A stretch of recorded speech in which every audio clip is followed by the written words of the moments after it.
Herald అనేది సాయంత్రం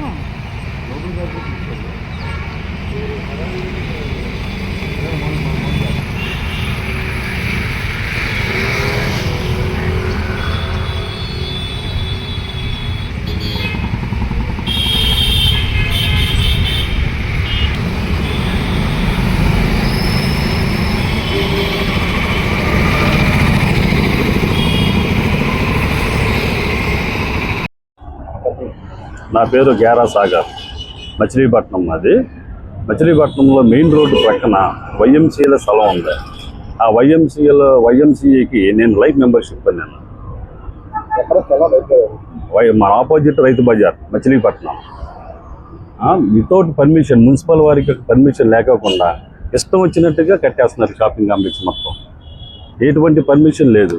మేము ఆల్రెడీ ఎన్నోసార్లు అర్జీలు ఇచ్చామండి కలెక్టర్ గారికి, దగ్గర 4-5 సార్లు అర్జీలు ఇచ్చాం. మున్సిపల్ కమిషనర్ గారికి ఇచ్చాం. ఇస్తే ఆయన ఏమీ పట్టించుకోవట్లా. వెళ్తున్నాడు, సరే నేను చూస్తాను అన్నాడు, అవతల వెళ్ళిపోతున్నాడు. దగ్గరగా మేము పోరాటం చేసి ఒక 5-6 నెలలు 7 నెలల నుంచి మేము పోరాటం చేస్తూనే ఉన్నాం. కానీ దీని గురించి ఎటువంటి యాక్షన్ కానీ తీసుకోలేదు. వాళ్ళు ఇష్టం వచ్చింది ప్రవర్తిస్తున్నారు. చూసారా సార్, కలెక్టర్ గారికి ఇచ్చాం సార్ అర్జీలు, దగ్గర 4 సార్లు ఇచ్చాం మేము. ఏమీ లేదు. దానివల్ల మున్సిపల్ కమిషనర్ గారు పిలుస్తున్నారు, ఆయనకి ఇస్తున్నారు కాగితాలు చూడమంటున్నారు. ఇంత మట్టికి ఏమీ దాని గురించి పట్టించుకున్న నాదుడే లేదు. అసలు దీనికి పర్మిషన్ లేదు. వైఎంసీలకు సంబంధించిందండి, యంగ్ మెన్ క్రిస్టియన్ అసోసియేషన్ సంబంధించిన స్థలం ఇది. ఎవరైనా సత్తు కాదు ఇది. దీనికి ఒక రాజకీయ పులివారు, పులివేసి ఎవరు పడితే అడిగి దీన్ని ఆక్యుపై చేస్తూ ఉన్నారు. అసలు సమస్య ఏంటి, మీరు కోరుకునే పరిష్కారం ఏం లేదు సార్. దీన్ని మెయిన్ పర్మిషన్ లేదు. పర్మిషన్ లేదా డిస్మాండిల్ చేసి క్రిస్టియన్ వాళ్ళకి, మన యూత్కి దీన్ని క్రీడా ప్రాంగణంగా చేయాలని కోరుతున్నాం. కన్స్ట్రక్షన్ జరుగుతుంది సార్, షాపింగ్ కాంప్లెక్స్ కడుతున్నారు పర్మిషన్ లేకోకుండాను. మున్సిపల్ పర్మిషన్ అసలు లేదు. దీనికి ఆల్రెడీ దీని కోర్టులో మేము వేసామండి, కోర్టులో నడుస్తుంది. అయినా అది కూడా చెప్పాం, కమిషనర్ గారు కూడా చెప్పాం, సార్ ఇది కోర్టులో ఉందంటే ఇట్లా కడుతున్నారని. అంటే ఏం యాక్షన్ తీసుకున్న ప్రసక్తి లేదు. ఆయన ఇష్టానుసారంగా కడుతున్నారు. ఆయన చూస్తున్నాడు మెయిన్ రోడ్డు పక్కనే. మళ్ళీ డిమాండ్ ఏం లేదు సార్, ఇది ముందుగా క్రీడా ప్రాంగణం చేయమని మేము కోరుతున్నాం. యంగ్ మెన్ క్రిస్టియన్ అసోసియేషన్ ఉన్నది, క్రీడకు సంబంధించింది.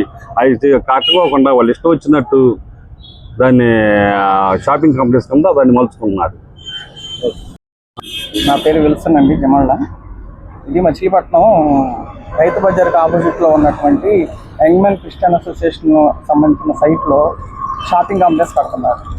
ఇది షాపింగ్ కాంప్లెక్స్ కాదు, కానీ దీనికి ఏంటంటే ఒక క్రీడా ప్రాంగణంగా ఉండాల్సిన స్థలాన్ని యూత్కి, ఎంతోమందికి ఫిట్నెస్ పరంగా కానీ ఆరోగ్యపరమైన సమస్యలు ఇలాంటి వీటన్నిటి మీద ఒక దీన్ని ముఖ్య ఉద్దేశం ఏంటంటే, ఈ యంగ్ మెన్ క్రిస్టియన్ అసోసియేషన్ ఒక ఉద్దేశం ఏంటంటే యూత్ని క్రీడల్లో ఎంకరేజ్ చేసి వాళ్ళని ఆరోగ్యంగా, ఆర్థికంగా బలపడే విధానంలో చేసే సొసైటీ ఈ సొసైటీ.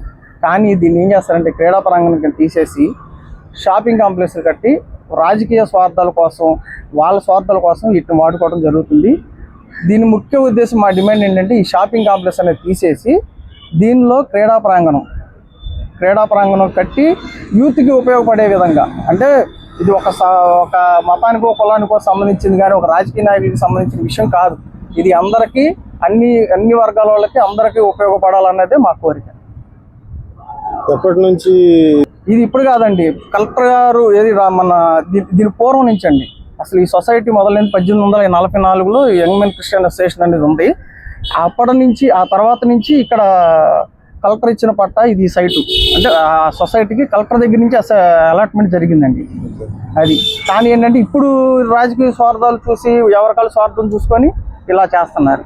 దీన్ని ఒక క్రీడా ప్రాంగణం కింద దీన్ని చేయాలని చెప్పేసి మేము కలెక్టర్ గారిని కానీ కమిషనర్ గారిని ప్రతిసారి కోరుకోవడం జరుగుతుంది. కానీ ఆయన ఏమాత్రం కూడా పట్టించుకోవట్లేదు. వాళ్ళు ఏదైనా చెప్పామనుకోండి కాసేపు వింటున్నారు, తర్వాత వాళ్ళ పని వాళ్ళు చేసుకున్నారు, వీళ్ళ పని వీళ్ళు చేసుకుంటున్నారు. గత 2 సంవత్సరాల మట్టి జరుగుతున్న పని అయితే ఇదే. ఇప్పుడు దీనికి సొసైటీ సంబంధించి ఆ సొసైటీ విధానాలు అంటే ఏముందండి, ఇప్పుడు అసలు ఈ సొసైటీ ఫామ్ అయ్యింది అసలు బ్రిటిష్ వాళ్ళ టైంలోనే దీని సొసైటీని ఫామ్ చేసింది ఏంటంటే ఈ యూత్ కి ఫిట్నెస్ విషయంలో ఈ యంగ్ మెన్ క్రిస్టియన్ అసోసియేషన్ అనేది దానికి సంబంధించింది. యూత్ కి మంచి ఇది తెచ్చి వాళ్ళని క్రీడలుగా ప్రోత్సహించి ఉద్యోగాల్లో వాళ్ళు అభివృద్ధి చెందేలాగా, అంటే క్రీడా ఇదిలో వస్తాయి కదా, ఆ ఉద్యోగాల్లో వీళ్ళని ఇచ్చేయటానికి కోసం పెట్టిన ప్రపోజల్ అనమాట. కానీ ఇది ఈరోజు ఏమైందంటే అనాక్రాంతం అయిపోయింది. ఎవరి స్వార్థాల కోసం వాళ్ళు దీన్ని చూసుకునే పరిస్థితి అయిపోయింది.